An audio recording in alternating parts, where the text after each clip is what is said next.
Sarah stared at her phone for a full minute after Marcus hung up, unable to quite believe what had just happened. She had made an offhand challenge to a mechanic she had never met, expecting him to politely explain why it was impossible. Instead, he had somehow managed to find original parts and complete the repair in less than 24 hours. She changed out of her silk pajamas into jeans and a sweater, grabbed her keys, and drove across the city to Johnson's Auto Repair. The shop was closed, but light spilled from the garage bay where her grandfather's Mustang sat with its hood up. Marcus was leaning against his workbench, looking exhausted but satisfied. "I have to admit," Sarah said as she walked into the garage, "I didn't think you could actually do it." Marcus straightened up, suddenly aware of how he must look after 15 hours of work and a 12-hour drive. His coveralls were stained with grease and road dust, and he probably smelled like motor oil and highway coffee. "I gave you my word," he said simply. Sarah walked around the Mustang, noting how clean the engine bay looked despite the recent work. Every component was in its proper place, and the new fuel pump looked like it had been manufactured yesterday. "Start it up," she said. Marcus turned the key, and the engine came to life with the same smooth power that Sarah remembered from her teenage years when her grandfather would let her drive it around his neighborhood. The sound brought back memories of summer afternoons and patient lessons about responsibility and taking care of things that mattered. "It sounds exactly right," she said, her voice thick with emotion. "Just like it did when Grandpa was alive?" Marcus watched her face carefully. This was the same woman who had walked into his shop yesterday morning in an expensive suit and designer shoes. But something was different now. The corporate mask had slipped away, revealing someone who understood the value of things that couldn't be bought in stores or boardrooms. "You want to take it for a drive?" he asked. Sarah nodded, blinking back unexpected tears. Marcus handed her the keys, and she slid behind the wheel with the reverence of someone handling a family heirloom. The leather seats embraced her exactly as she remembered, and when she put the car in gear, everything responded with smooth precision. They drove through empty Dallas streets for 20 minutes, not talking much but sharing something that went beyond words. The Mustang performed flawlessly, and Sarah found herself relaxing for the first time in months. No board meetings, no stock reports, no employees with problems that required immediate solutions. Just a perfectly restored car and a man who had kept his promise against impossible odds. "Where did you find the part?" she asked as they pulled back into his shop. Marcus told her about the drive to Phoenix, his brother's complaints, and Eddie Ramirez's parts yard. He explained how he had worked past midnight to ensure everything was perfect, checking every connection twice and running the engine long enough to be certain it would perform reliably. "You drove 12 hours for a fuel pump? You asked for original parts?" Sarah studied his face in the dim light of the garage.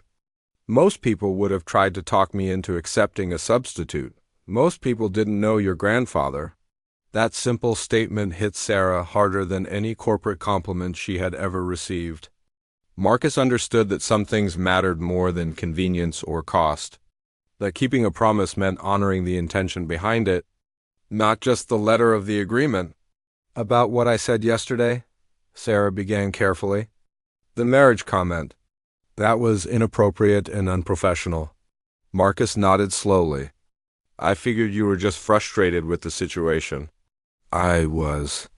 But I also meant what I said about the bonus. You've earned it." Sarah pulled out her checkbook and wrote a number that made Marcus's eyebrows rise significantly. It was more than he typically made in 2 months, enough to catch up on several bills and maybe replace some of his aging equipment. "This is too much," he protested. "No, it's exactly right. You did something today that I thought was impossible. You kept your word when you could have easily given up or made excuses." Marcus looked at the check, then back at Sarah. "Can I ask you something?" "Of course. Why did this matter so much?" "It's just a car repair." Sarah was quiet for a long moment, trying to find words for feelings she rarely discussed with anyone. "My grandfather raised me after my parents died in an accident. I was 8 years old, angry at the world, and he was this gentle man who fixed things for a living. He taught me that taking care of something properly was a way of showing love and respect. She gestured toward the Mustang. When he left me this car, it wasn't just about having something to drive. It was about maintaining a connection to the person who taught me that excellence matters. That doing things right is more important than doing them quickly. And I almost threw that away because I was impatient and frustrated. Marcus understood completely. He had learned similar lessons from his own father, who had built Johnson's Auto Repair from nothing by treating every customer's car like it belonged to family. "Your grandfather would be proud," he said quietly. "Not just of the car, but of the woman you've become." Sarah felt something shift inside her chest, a warmth that had nothing to do with the Texas summer heat. When was the last time someone had spoken to her like that? Not as a CEO or a business contact, but as a person whose character mattered more than her net worth? "Would you like to get coffee sometime?" she asked suddenly. "I mean, when you're not covered in motor oil and exhausted from impossible repair jobs." Marcus smiled, the first completely relaxed expression she had seen from him. "I'd like that. Good, because I have a confession to make." "What's that?" "When I joked about marrying you if you fixed my car, I wasn't entirely joking." Marcus felt his heart skip a beat. "What do you mean?" Sarah took a deep breath, feeling like she was about to jump off a cliff into unknown territory. "I mean that I've met a lot of men who promise things they can't deliver. Executives who talk big but fold under pressure. Men who see my money and success before they see me. And then I met a mechanic who drove 600 miles to find a $60 part because he gave me his word. Who cared more about doing the job right than taking shortcuts? Who looked at my grandfather's car and understood why it mattered." Marcus stared at her, hardly believing what he was hearing. "Are you saying what I think you're saying?" "I'm saying that if you asked me out to dinner, I would say yes. And if we got to know each other better and you turned out to be as good a man as I think you are, well, ... she smiled, the same confident expression that had built a multi-million-dollar company, but softer somehow. "Let's just say I always keep my promises too." 6 months later, Sarah Mitchell and Marcus Johnson were married in a small ceremony attended by family and close friends. Sarah wore her grandmother's wedding dress and Marcus wore his father's best suit, carefully altered to fit. They drove away from the church in a perfectly restored 1967 Mustang, its red paint gleaming in the afternoon sun. The wedding announcement in the Dallas Business Journal caused quite a stir in corporate circles. Some people couldn't understand how a successful CEO could marry a mechanic. But those who knew them both saw what really mattered. Sarah had found someone who kept his promises, no matter how difficult they might be to fulfill. And Marcus had found someone who understood that true value couldn't be measured in dollars and cents. Their friends liked to joke that it was the most expensive car repair in Dallas history. But Sarah and Marcus knew better. The best things in life couldn't be bought or sold. They could only be earned through patience, dedication, and the kind of old-fashioned integrity that had become rare in a world that valued speed over quality. And sometimes, if you were very lucky, they came disguised as impossible challenges that turned out to be exactly what you needed most. Marcus Johnson had tackled impossible repair jobs before, but never with a ticking clock and a beautiful CEO's bizarre challenge hanging over his head.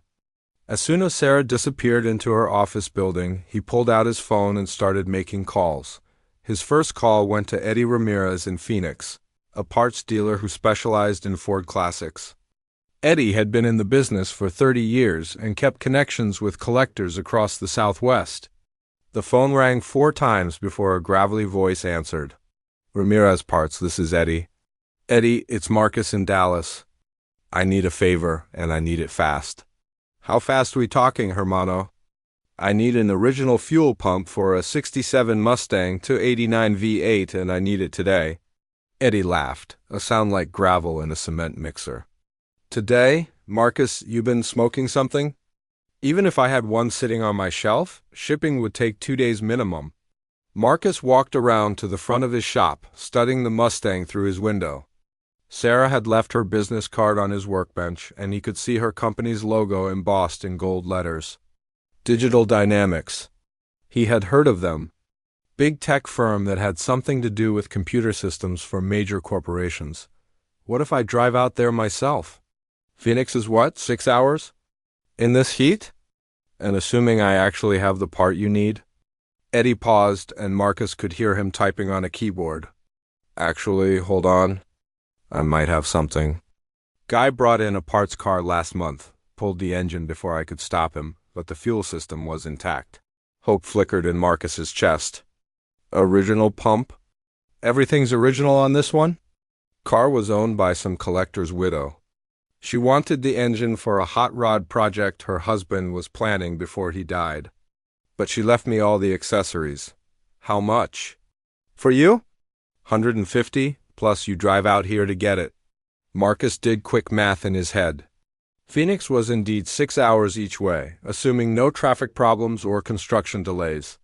He would need to leave within the hour to make it back in time for his 5 o'clock deadline. Deal, I'm leaving now. You're crazy, Marcus. But I'll have it ready. Marcus hung up and immediately called his younger brother Jerome, who worked as a delivery driver and owed him several favors. Jay, I need you to drop everything and drive to Phoenix with me. Right now, Phoenix? Brother, are you out of your mind? It's Tuesday afternoon and I've got delivery scheduled until 6. I'll pay you $200 cash. Silence stretched across the line. Jerome made about that much in 2 days of regular work. What's in Phoenix that's worth driving 12 hours round trip? A fuel pump for a '67 Mustang. A what?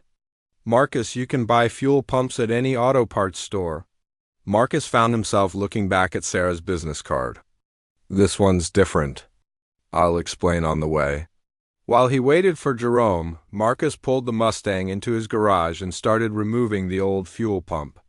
The work required patience because everything had to come apart in the right sequence to avoid damaging other components. As his hands moved through the familiar motions, his mind kept returning to Sarah's challenge. She had been joking about the marriage part. Obviously, women like that didn't marry men like him. She probably lived in one of those expensive high-rise apartments downtown and dated lawyers or executives with college degrees and stock portfolios. But there had been something in her voice when she talked about her grandfather, something real and unguarded that made him think there might be more too. Sarah Mitchell, then expensive clothes and corporate authority. Jerome arrived 20 minutes later in his beat-up pickup truck, complaining about the heat and the traffic, and the general insanity of driving to Phoenix on a Tuesday afternoon. This better be some special fuel pump, he grumbled as they pulled onto Interstate 20. It's for a customer's car. She needs it running by 5 o'clock. Jerome glanced at his older brother suspiciously. What kind of customer pays enough to justify a 12-hour drive for a car part? Marcus told him about Sarah's challenge as they drove west across Texas, leaving out the marriage comment but explaining about the original parts requirement and the tight deadline. Jerome listened with growing amazement. So let me get this straight. Some rich lady shows up at your shop in a suit that probably costs more than my truck, and you decide to drive halfway across the desert because she asked nicely? It's not about the money, Marcus said, though he wasn't entirely sure what it was about. Then what?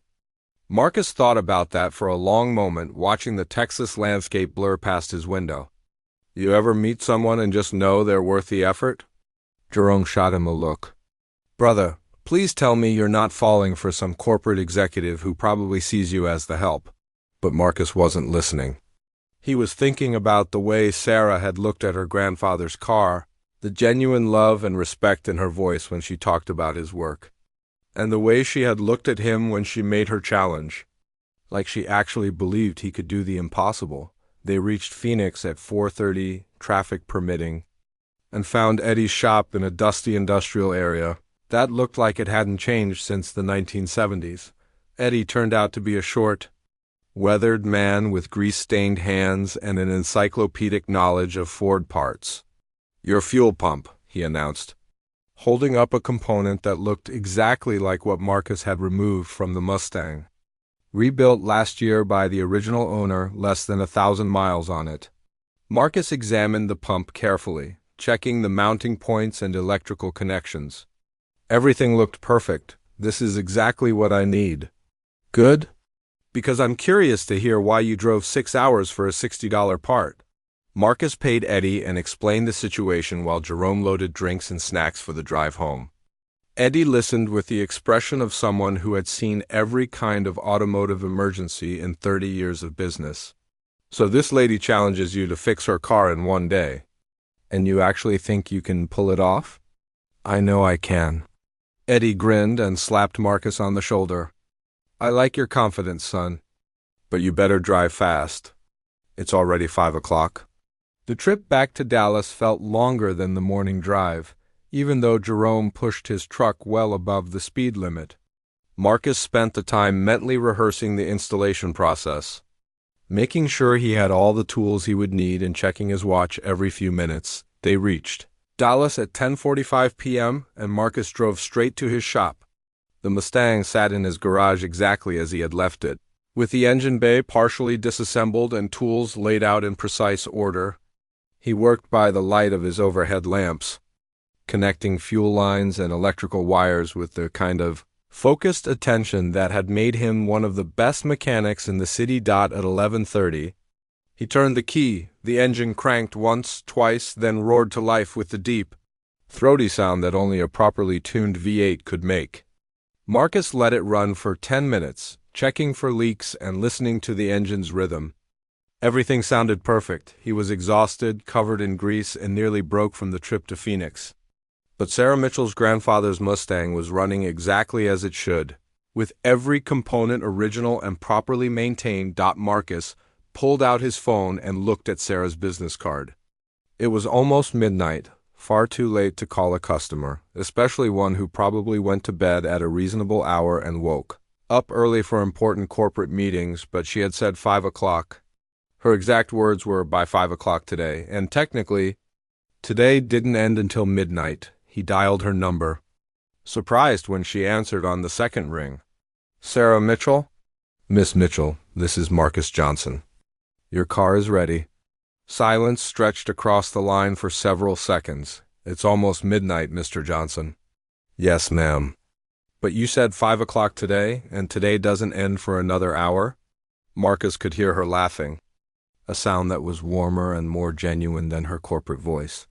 You actually did it, didn't you? Yes, ma'am. Original fuel pump, properly installed, engine running perfectly. Just like your grandfather would have wanted. More silence, then Sarah's voice came back softer than before. Mr. Johnson, where exactly did you find an original fuel pump on a Tuesday afternoon? Marcus found himself smiling despite his exhaustion. That's a long story, ma'am. But I kept my end of the bargain. Yes, Sarah said quietly, you certainly did. Sarah Mitchell had everything a 32-year-old woman could want in the business world. Her tech company, Digital Dynamics, employed over 300 people and had just landed a contract worth $50 million. She drove a silver Tesla, lived in a penthouse apartment overlooking the city, and wore designer suits that cost more than most people made in a month. But on this particular Tuesday morning, none of that mattered because her vintage 1967 Ford Mustang refused to start. The classic car had belonged to her grandfather, a man who taught her that some things were worth more than money. He had restored every bolt and wire with his own hands, and when he passed away 5 years ago, he left it to Sarah with one request. Never sell it, he had written in his will. This car represents our family's heart and soul. Sarah stood in the parking lot of her office building, designer heels clicking on the asphalt as she circled the red Mustang. She had tried calling her usual luxury car service, but they only worked on modern vehicles. The 3 high-end mechanics she contacted either laughed at her request or quoted prices that seemed designed to make her go away. One had even suggested she donate the car to a museum instead of wasting money on repairs. The morning sun beat down as Sarah pulled out her phone again, scrolling through search results for classic car mechanics. Most of the shops looked rough around the edges, nothing like the pristine service centers she was used to. Her assistant had already rescheduled 2 important meetings and the board presentation at 3 o'clock could not be moved. That's when she noticed the small auto shop across the street. Johnson's Auto Repair looked like something from another era. The building needed paint, and the sign had faded letters that someone had clearly touched up by hand multiple times. But the parking lot was clean, and through the open bay doors, she could see several classic cars in various stages of restoration. Marcus Johnson was under the hood of a 1955 Chevrolet when he heard expensive heels clicking across his shop floor. He had been running Johnson's Auto Repair for 8 years, ever since his father's heart attack forced an early retirement. The shop barely broke even most months, but Marcus loved what he did. Cars made sense to him in a way that people sometimes didn't. Every problem had a solution if you were patient enough to find it. He slid out from under the Chevy and found himself looking at a woman who clearly didn't belong in his world. Her navy blue suit probably cost more than he made in 2 weeks, and her blonde hair was pulled back in the kind of perfect style that required daily professional attention. She looked around his shop like she was touring a foreign country. "Excuse me," Sarah said, her voice carrying the authority of someone used to being heard. "I need someone to look at my car. It won't start, and I have an important meeting this afternoon."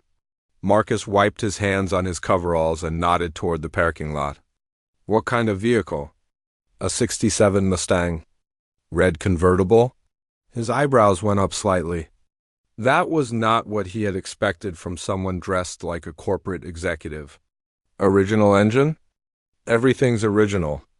My grandfather restored it himself." Marcus followed her outside and immediately fell in love with the car. The paint gleamed like fresh blood, and every chrome detail had been polished to mirror brightness. He could tell that whoever had worked on this vehicle had done everything right. The stance was perfect, the lines clean and uninterrupted by aftermarket modifications. "Beautiful car," he said quietly, running his hand along the fender. "Your grandfather knew what he was doing." Sarah felt an unexpected warmth at the genuine respect in his voice. Most people saw the Mustang as an old car that belonged in a museum. This man looked at it like it was a masterpiece. "Can you fix it?" she asked. Marcus popped the hood and studied the engine bay. The 289 V8 was immaculate, every component properly maintained and cared for. He checked the battery connections first, then the fuel lines, methodically working through the most common problems. After 15 minutes, he found the issue. "Your fuel pump's gone bad," he explained, pointing to a small component near the engine block. "It's not getting gas to the carburetor." Sarah nodded as if she understood, though mechanical repairs were completely outside her expertise.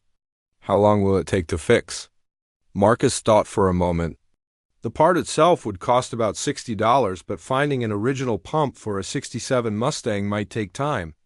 He could install an aftermarket replacement in 2 hours, but something told him this woman would want everything done right. "If you want original parts, maybe 3 days. I'll have to make some calls, find the right supplier." "3 days?" Sarah's voice rose slightly. "I need my car today." "I could put in an aftermarket pump this afternoon," Marcus offered. "It'll work fine, but it won't be original." Sarah felt frustration building in her chest. She had conquered hostile corporate takeovers and turned failing companies around, but a $60 car part was defeating her. The irony wasn't lost on her. "Look," she said, her voice carrying a hint of the steel that made her successful in business. "I'll pay double your normal rate if you can have this car running by noon." Marcus shook his head slowly. "It's not about money, ma'am. Original parts take time to locate. This isn't a Honda where I can drive to any auto store." Sarah stared at the engine for a long moment, thinking about her grandfather's careful work and her promise to preserve it. She also thought about her board presentation and the $50 million contract that could slip away if she appeared weak or unprepared. "What's your name?" she asked suddenly. "Marcus Johnson. This is my shop. I'm Sarah Mitchell." She paused, studying his face as he worked. There was something different about this man. He didn't seem impressed by her expensive clothes or frustrated by her demands. He just focused on the car with the kind of attention she wished her employees would show their work. An idea began forming in her mind. The kind of wild thought that her business school professors would have called irrational. But Sarah had built her success on reading people quickly and accurately, and something about Marcus Johnson suggested he was exactly the kind of person who would rise to meet an impossible challenge. "Tell you what," she said, her voice taking on the tone she used when closing important deals. "If you can get this car running perfectly with all original parts by 5 o'clock today, I'll double your fee and throw in a bonus. Hell, I'll marry you." The last part came out before she could stop herself, a joke born from frustration and the surreal nature of the morning. But as soon as the words left her mouth, she saw something change in Marcus's expression. The casual politeness disappeared, replaced by intense focus. "You're joking about the marriage part?" he said quietly. Obviously." Sarah felt her cheeks warm slightly. "But I'm serious about the rest. Original parts running perfectly by 5 o'clock. Can you do it or not?" Marcus looked at her for a long moment, then back at the engine. He had restored dozens of classic cars, but never under this kind of pressure. Finding original parts usually meant calling suppliers across 3 states, waiting for callbacks, negotiating prices. Doing it all in 7 hours would require some creativity and a lot of luck, but something about this woman's challenge stirred something in him. Maybe it was the way she talked about her grandfather with genuine affection, or how she insisted on maintaining the car's original condition even when it would have been easier to compromise. Or maybe it was the way she looked at him when she made her offer, like she actually believed he could pull off the impossible. "I'll need to make some calls," he said finally. "And you'll have to sign a waiver in case something goes wrong." Sarah felt a surge of excitement that had nothing to do with business. "Does that mean you're taking the challenge?" Marcus nodded slowly, already running through his mental list of contacts and favors he could call in.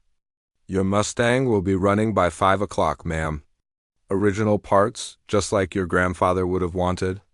As Sarah walked back to her office building, she found herself smiling for the first time in weeks. She had no idea why she had made such a ridiculous statement about marriage, but something told her that Marcus Johnson was not going to let her down. And for reasons she couldn't quite explain, that confidence felt like the most valuable thing anyone had offered her in a very long time.